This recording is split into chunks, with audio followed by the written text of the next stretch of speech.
আপনি কি অনুভব করেছেন জীবনে হঠাৎ করে কেন নতুন মোড় আসে? কখনো সব কিছু সহজেই পাওয়া যায়, আর কখনো ছোট ছোট কাজেও বিভিন্ন চ্যালেঞ্জের সম্মুখীন হতে হয়। আসলে এর পিছনে লুকিয়ে আছে মহাদশার রহস্য। মহাদশা মানে কি? আপনার জীবনের ওই মুখ্য সময় যখন এক গ্রহ তার শক্তির উৎস থেকে আপনার জীবনের দিশা দেয়।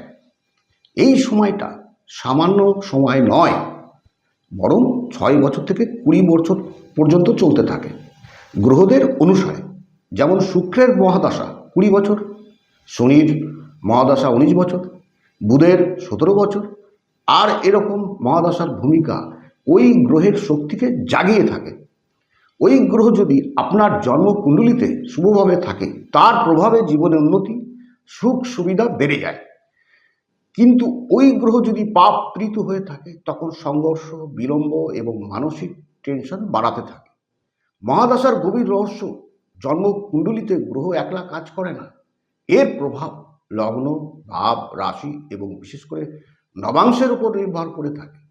যদি জন্মকুণ্ডলিতে শুভ গ্রহ থাকে কিন্তু নবাংশ দুর্বল অবস্থায় থাকে, সেই মহাদশা তেমন একটা ভালো ফল দেয় না। আর যদি দুটো জায়গায় ভালো থাকে, সেই মহাদশায় জীবন বদলাতে পারে। মহাদশা এবং অন্তর্দশা এই গ্রহের মুখ্য মঞ্চ।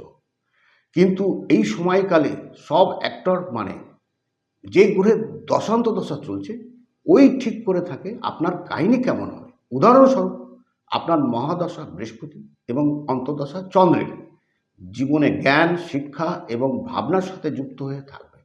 কিন্তু ওই সময় রাহুর অন্তর্দশা চলে, তাহলে ভ্রম, সংঘর্ষ এবং বিভ্রান্তি আসতে পারে মহাদশার আবহে। মনে রাখবেন, প্রত্যেক মহাদশা আমাদের গ্রহের বৈশিষ্ট্য শিখিয়ে থাকে। শুক্রের মহাদশা আমাদের সম্পর্ক এবং বিলাসিতার পাঠ শিখিয়ে থাকে।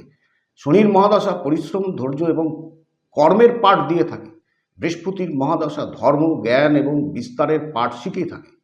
এরপরে মহাদশা যখন বদলাবে, তখন ভয় পাওয়ার কোনো কারণ নেই। বুঝবেন, ব্রহ্মাণ্ড আপনাকে নতুন অধ্যায় পড়াবেন। যদি ওই গ্রহের শক্তির অনুরূপ জীবনযাপন করবেন, তো মহাদশা কেবল সংঘর্ষ হয় না, বরং আপনার সবচেয়ে বড় শক্তি হতে পারে।